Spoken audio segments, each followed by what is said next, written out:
Hello student, welcome to my YouTube channel Desi class with Amit sir.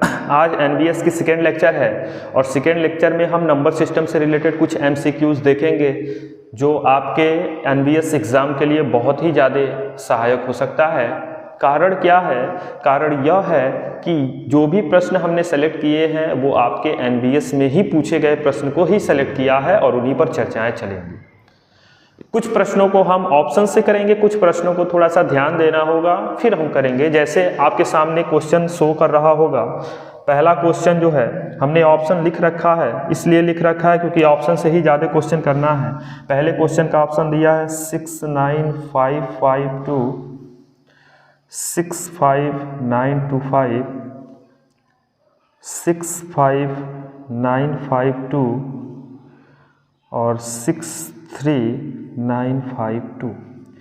इस प्रश्न में अगर आप थोड़ा सा ध्यान दें तो यहाँ पर सारी चीज़ें कुछ सिमिलर ही मिल रही हैं। तो अभी हम सिमिलर नहीं देखते हैं। आपके पास दिया है 2 5 0 6 8, कुछ यह 5 अंक दिए गए हैं और प्रश्न में कह रहा है कि इन 5 अंक के द्वारा आपको सबसे छोटी और सबसे बड़ी संख्या का अंतर बताना है, कितना होगा।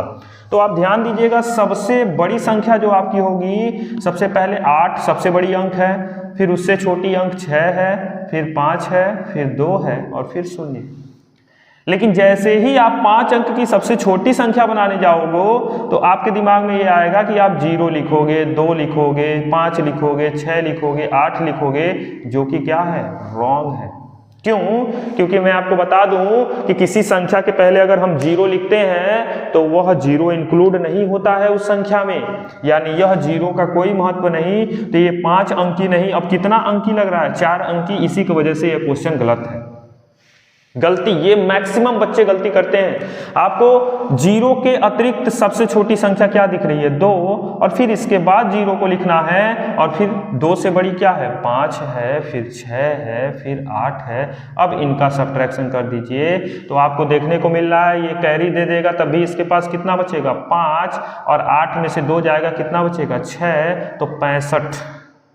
तो ये दोनों ऑप्शन तो ऐसे ऐसे गलत हो गए, यही दोनों सही हैं। अब इन दोनों में सही करने का तरीका ये है कि यहाँ 8 में से कितना घटाएं तो हासिल 10 में से 8 जाएगा 2, ये बीच वाले से कोई मतलब नहीं। तो 65 और 2, 65 और 2 आपका राइट आंसर हो जाएगा ऑप्शन सी। ये होता है तरीका पकड़ने का। अभी इसको मैं और जल्दी से बता सकता था, समय इसलिए लिया क्योंकि आपको ये सब चीज़ें समझने में अभी थोड़ा टाइम देना पड़ेगा, थोड़ा प्रैक्टिस अभ्यास की आवश्यकता है। आप जब ऐसे क्वेश्चन पे बारंबार अभ्यास करेंगे तो यह प्रश्न आप बहुत ही कम समय में सॉल्व कर पाएंगे और अपने उत्तर तक पहुंच के आप ऑप्शन का चुनाव कर पाएंगे। अब हम अगले क्वेश्चन की तरफ बढ़ते हैं। Question number second. Question number second आपके स्क्रीन पर शो कर रहा है। क्वेश्चन नंबर सेकेंड क्या कह रहा है कि 5 से विभाज्य 3 क्रमागत प्राकृतिक संख्याओं का योग 225 है। 3 क्रमागत संख्याएं हैं जिनका योग है 225 और ये सभी के सभी 5 से क्या है? विभाज्य। ऑप्शन में दे रहा है 85, 75, 70 और 80। ये बताओ, सबसे पहले तो हमको ये समझना है कि 5 से विभाज्य,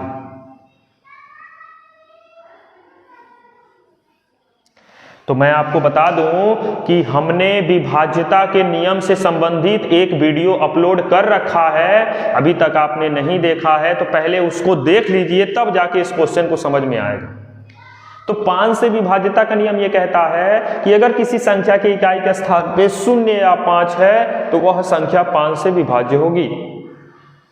अब ये 5 से विभाज्य संख्या जो है 3 है और तीनों के तीनों क्रमागत हैं और योग 225 है और उनमें सबसे बड़ी संख्या, तो अभी हम ऑप्शन को लेके चलते हैं। अगर मान लीजिए सबसे बड़ी संख्या 85 रखें तो 85 से पहले 80 आएगा और 80 से पहले 75। तो ये बताओ, 5 5 10 को 0 हासिल 1, 8 दूनी 16 और 16 7 23 और एक क्या हो गया? 24। तो क्या यह ऑप्शन सही है? 240 आ रहा है और ये 225 कह रहा है, तो यह आंसर आपका हो गया गलत।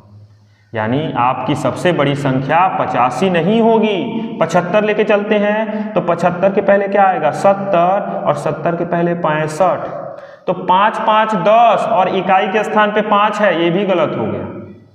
अब कैसे समझे आप खुद ध्यान दो कि जब इकाई के स्थान पे 5 चाहिए तो आप 0 क्यों ला रहे हो, 0 नहीं आना चाहिए ना, तो ये भी आंसर आपका गलत है। अब सबसे बड़ी संख्या 70 लेके चलिए तो 70 के पहले क्या आता है 65 और 65 के पहले 60, हाँ ये 0 5 0 5 हो गया, ये तो सही है। 7 6 13 और 13 और 6, 13 और 6 बहुत कम हो गया 19, और यहाँ तो 22 है, ये भी ऑप्शन आपका गलत हो गया। और जब तीनों ऑप्शन गलत हो गया तो ये सही होगा, क्यों अब मैं आपको बता भी देता हूँ कैसे। सबसे बड़ी संख्या अगर आप 80 लेंगे तो 80 के पहले क्या आता है 75 और उसके पहले 70, तो 0 5 0 5 हो गया, और 8 और 7 15 7 22, तो सबसे बड़ी संख्या आपकी हो जाएगी 80। आई होप आपको समझ में आया होगा। अभी हम जो क्वेश्चन कर रहे हैं वो बेसिक क्वेश्चन है, अभी ये एनबीएस में पूछा गया प्रश्न नहीं है, लेकिन पूछे जाने की पॉसिबिलिटी है।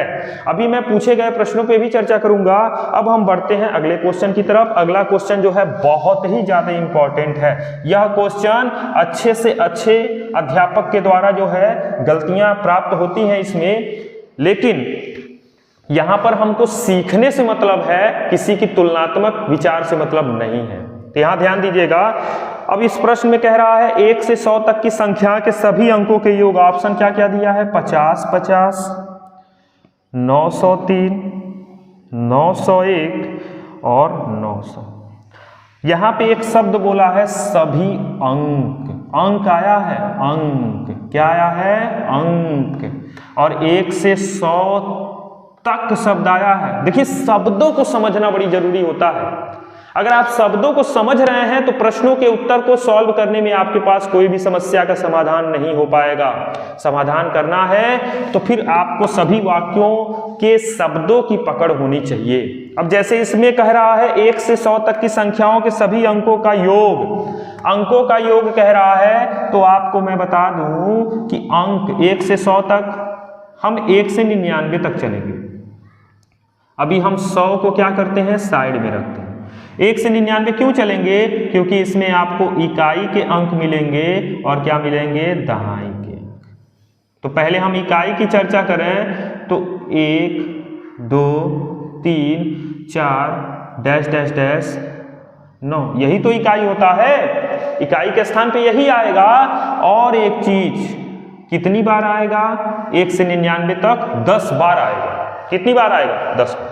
अब आप जब जोड़ोगे तो 1 से 9 तक जब जोड़ने जाओगे, यहां पे मैं बता देता हूं 9 8 7 6 5 4 3 2 1, जब जोड़ने जाएंगे तो 9 1 10 8 2 10 7 3 10 6 4 10 40 और 5 कितना हो गया 45, और 45 में किसका गुणा कर देना है 10 का, तो आपके पास आ जाएगा आंसर 450। अभी केवल हम 1 से 99 तक के इकाइयों की अंकों का योग देखें। अब हम दहाई के अंकों का योग देखेंगे तो दहाई के अंक पे भी यही आएगा 1 से लेके 9 तक, और कितनी बार आएगा 10 बार आएगा। क्योंकि हमारी संख्याएं जो होती हैं अंकों के द्वारा निर्मित होती हैं, और अंक जो होते हैं वो आपके 10 होते हैं। यहाँ पर 9 अंकों की बात हो रही है, और कितनी बार 10 बार। क्यों 10वां अंक की चर्चा नहीं हो रही है, क्योंकि ये 100 लेके बैठा हुआ है। अभी 100 पे भी चर्चा होगा। अब यहाँ पे ध्यान दीजिएगा, यहाँ पे जब फिर 1 से 9 तक ऐड करेंगे कितना हो जाएगा 45, और फिर 10 से गुणा करेंगे तो आपका हो गया 450। तो 1 से 100 तक के जो अंकों का योग निकल के आया, इकाई 450 दहाई 450, और ये भी तो सैकड़े वाले भी जोड़ना है। और जब इसको आप जोड़ने जाएंगे तो कितना पाएंगे 1, इसको जोड़ेंगे तो कितना पाएंगे, तो 1 जोड़ दीजिए तो 45 दूना 90, यानी 900 में 1 जोड़ेंगे तो आपके पास मिलेगा 901, यानी इसका राइट आंसर ऑप्शन सी हो जाएगा। तो कुछ प्रश्नों को आपको हल करना पड़ेगा, लेकिन अगर ऐसे प्रश्न आप जब अभ्यास करते रहोगे तो ये भी प्रश्न आपको हल करने की आवश्यकता नहीं पड़ेगी, आप आंसर तक आसानी से पहुंच पाओगे। आई होप आपको समझ में आया होगा। अब हम बढ़ते हैं नेक्स्ट क्वेश्चन की तरफ। अब जो क्वेश्चन आपको मिलेगा वो एनबीएस से संबंधित क्वेश्चन अब मिलने शुरू हो जाएंगे आपको। थोड़ा सा 1 मिनट रुक जाइए।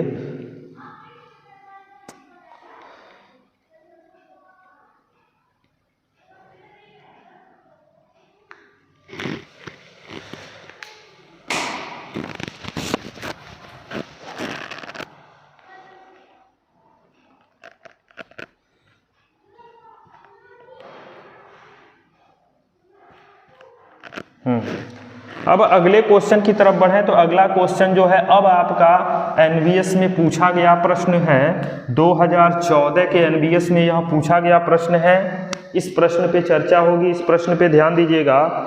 कह रहा है कि कौशल सही प्रश्न हल कर रहा है तो उसको 3 अंक मिलते हैं। तो जब वो सही करता है तो उसको +3 मिलता है, तो गलत करेगा तो माइनस नंबर है कि नहीं, माइनस का 2। सही पर +3 और गलत पे -2। समझ में आ गया। और 30 प्रश्न, कुल प्रश्न जो है वो जो अटेम्प्ट कर रहा है वो 30 प्रश्न हल करता है, और जो प्राप्तांक है उसका यानी जो प्राप्त करता है वो कितने प्राप्त करता है, 40। ऑप्शन में है 25, 20, 15, 10। और पूछ रहा है कि कौशल ने कितने सही प्रश्न किए। अब ये बताइए, अगर कौशल मान लीजिए 25 को सही कर रहा है तो सही पर कितने नंबर मिल रहे हैं, 3। तो 25 3 75 नंबर, ऐसा हो गया। ठीक है, अगर मान लेते हैं सही कर रहा है कितना, 25, तो गलत कितना हुआ, तो टोटल 30 कर रहा है, 25 कर चुका है तो 5 बचा, और 5 दूना 10 नंबर माइनस करेंगे तो कितना हो गया, क्या वो 65 नंबर पाया है। तो यह ऑप्शन ऐसे गलत हो गया। हमने तरीका आपको समझा दिया ना, तरीका आप समझ रहे होंगे।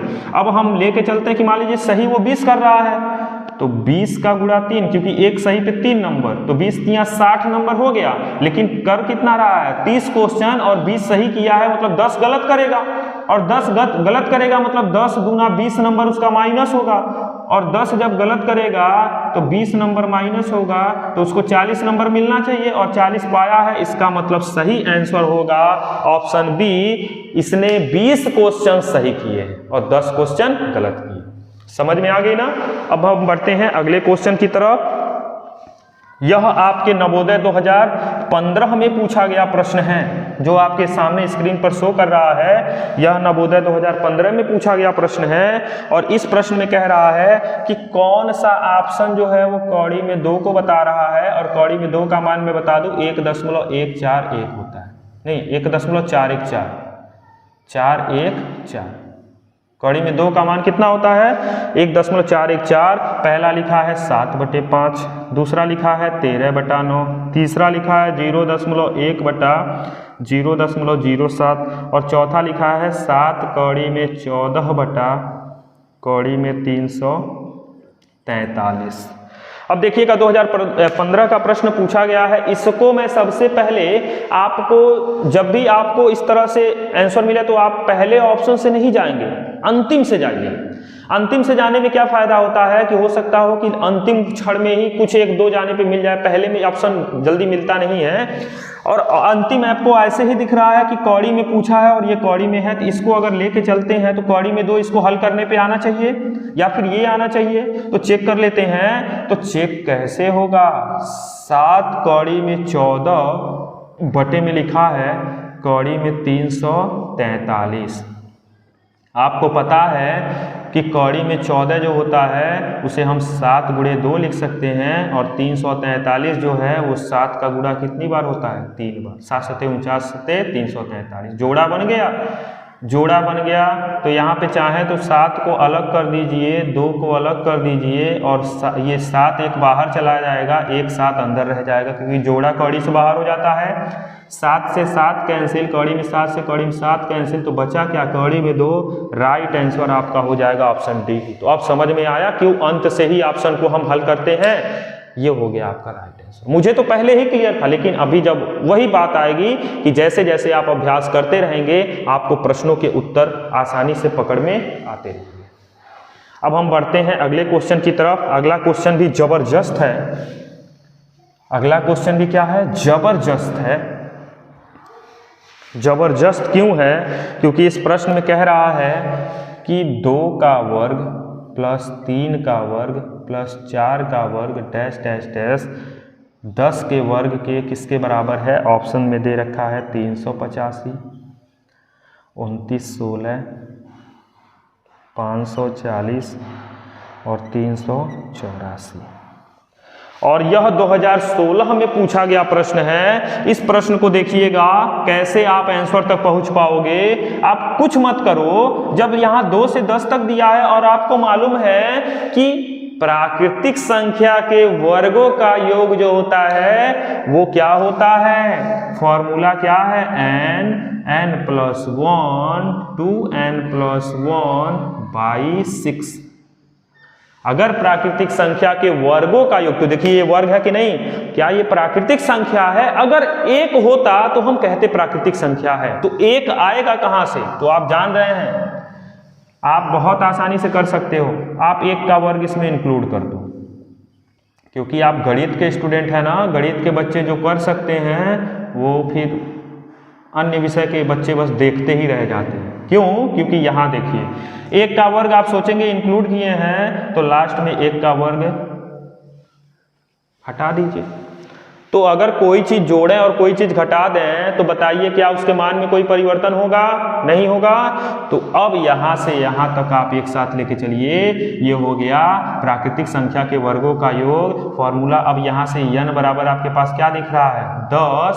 तो कुछ मत करना है, फॉर्मूले में n यानी 10, n+1 यानी 10+1, 2n+1 यानी 10 गुणे 2+1 और बटे में क्या होता है? 6।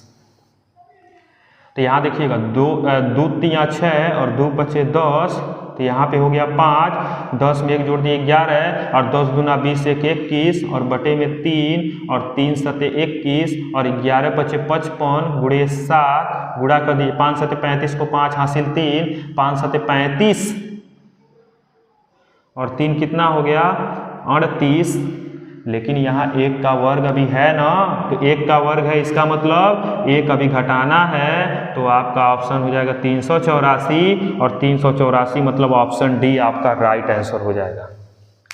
85 84 दोनों दिया था, लेकिन 84 होगा क्योंकि आपने 1 को जब जोड़ा था तो 1 का वर्ग अभी घटाना भी है तो घटा देंगे। आई होप आपको समझ में आ गया होगा। अब हम बढ़ते हैं अगले क्वेश्चन की तरफ। अगला क्वेश्चन जो है और जबरदस्त है, देखिएगा।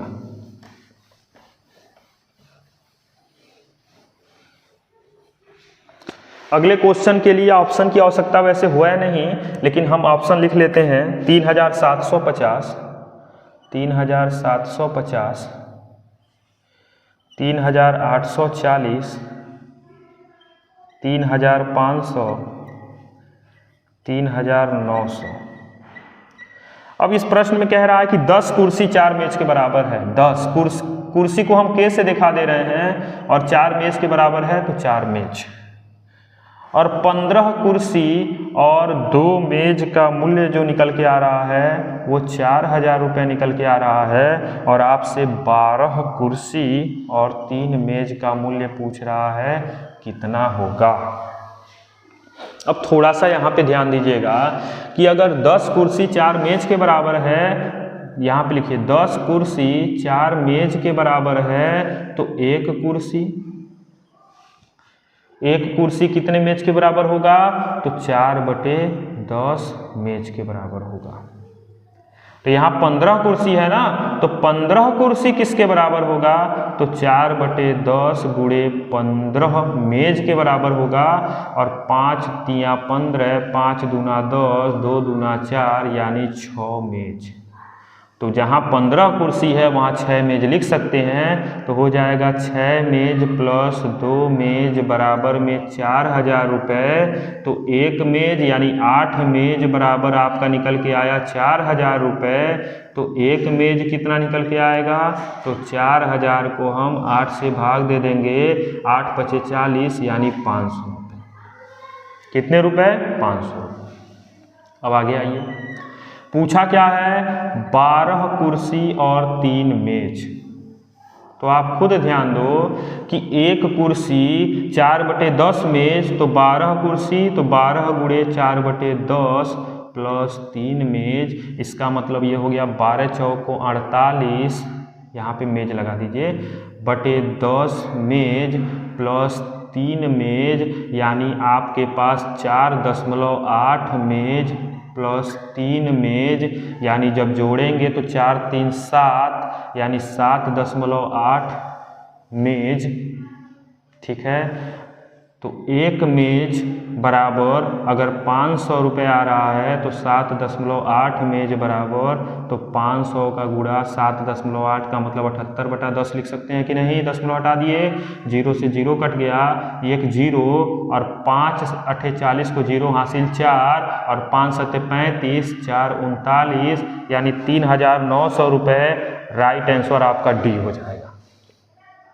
ये है आपका कुर्सी और मेज से संबंधित प्रश्न। फिर वही बात मैं कहूँगा कि जैसे जैसे आप अभ्यास करते रहेंगे यह प्रश्न आपको और आसानी से समझ में आता रहेगा। अब हम बढ़ते हैं अगले क्वेश्चन की तरफ। अगला क्वेश्चन देखिए और बेहतर है।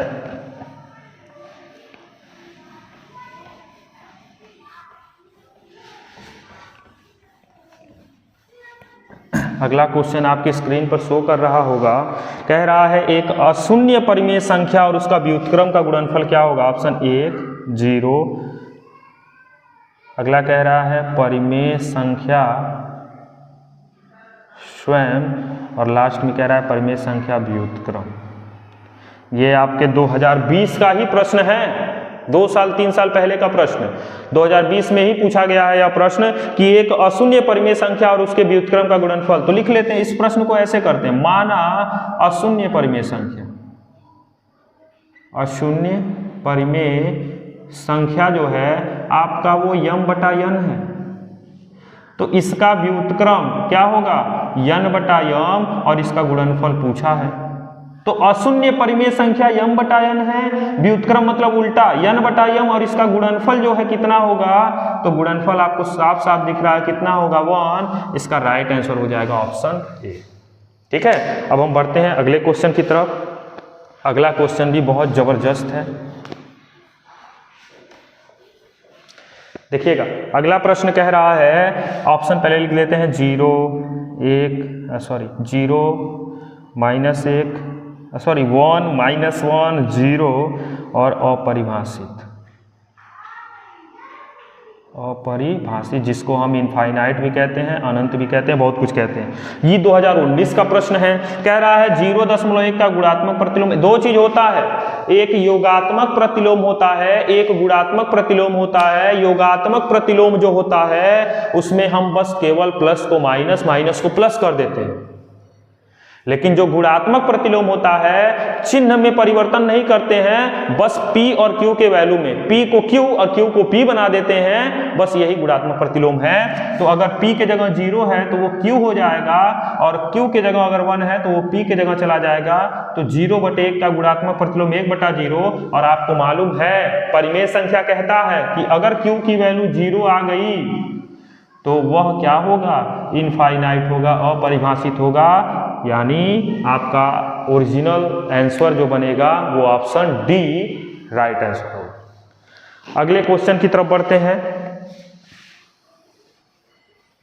बहुत ही बेहतर प्रश्न पूछता है एनबीएस में। अगर आप थोड़ा सा भी दिमाग लगाएं तो प्रश्नों के आंसर तक आप आसानी से पहुंच सकते हैं। पहले मैं ऑप्शन लिख लेता हूं। कह रहा है 52 का वर्ग, 56 का वर्ग, 57 का वर्ग, 58 का वर्ग।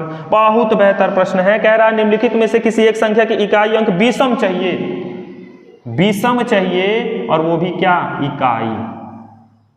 इकाई का अंक आपको क्या चाहिए, विषम चाहिए। तो ये देखो 2 का स्क्वायर क्या होता है 4, इकाई के अंक पे आएगा कि नहीं। 6 का स्क्वायर क्या होता है 36, और 36 में 6 आएगा इकाई के स्थान पे। 7 का वर्ग क्या होता है 49, माने 9 आएगा इकाई के स्थान पे, और 8 का वर्ग 64 मतलब 4 आएगा इकाई। तो कौन विषम संख्या आ रहा है 9, तो राइट आंसर आपका हो जाएगा ऑप्शन सी। समझ में आई होगी बात। बढ़ते हैं अगले क्वेश्चन की तरफ। अगला क्वेश्चन भी बहुत जबरदस्त है। अगला क्वेश्चन देखिएगा, कह रहा है 433, ऑप्शन लिखते हैं 1 3 7 9। कह रहा है 443 के घन में, ये सॉरी क्या हो गया है, 143 के घन, 143 के घन में इकाई का अंक क्या होगा। असल में जान रहे हैं वीडियो बनाने के चक्कर में हमारा दिमाग उधर जा रहा है कि आपका वीडियो लंबा ना हो, इसी के चक्कर में क्वेश्चंस जो हैं इधर उधर फॉल्ट हो रहे हैं। अब देखिएगा इधर 143 के घन में कह रहा है इकाई के अंक, तो ये बताओ 3 का घन कितना होता है 9, तो इकाई के स्थान पे क्या आ गया 9, तो राइट आंसर हो जाएगा ऑप्शन डी। ऐसे करते हैं प्रश्नों को। अब हम बढ़ते हैं अगले क्वेश्चन की ओर। अगला क्वेश्चन जो है उससे पहले हम ऑप्शन लिख लें। इसमें पूछा है कौन संख्या होगी। पहला कह रहा है क्या वो प्राकृतिक होगी, क्या वो पूर्णांक होगी, क्या वो परिमेय होगी, और फिर क्या वो अपरिमेय होगी। इन चारों ऑप्शन में से कौन सा होगा। तो पहले तो आपको क्वेश्चन देखना है ना, -5, 2 कौड़ी में 5 और माइनस का कौड़ी में 5। साफ साफ मुझे आंसर दिख रहा है, लेकिन आप देखिए ये तो -5 है और जब पद समान होता है इसका कुछ नहीं है तो यहाँ पे 1 है और प्लस माइनस है तो 2 में से 1 जाएगा, 1 बचेगा, माइनस का कौड़ी में 5 बचेगा। साफ साफ दिख रहा है कि एक ऐसी संख्या होगी अपरिमेय। क्यों अपरिमेय होगी? क्योंकि अभी एक वैल्यू जो है जिसका वर्गमूल नहीं निकाला जा सकता है, तो जिसका वर्गमूल निकल नहीं पाता या जो संख्या कौड़ी में ही रह जाती है तो वो सीधे सीधे आप किस पे टिक करेंगे, अपरिमेय संख्या पे ही टिक करेंगे।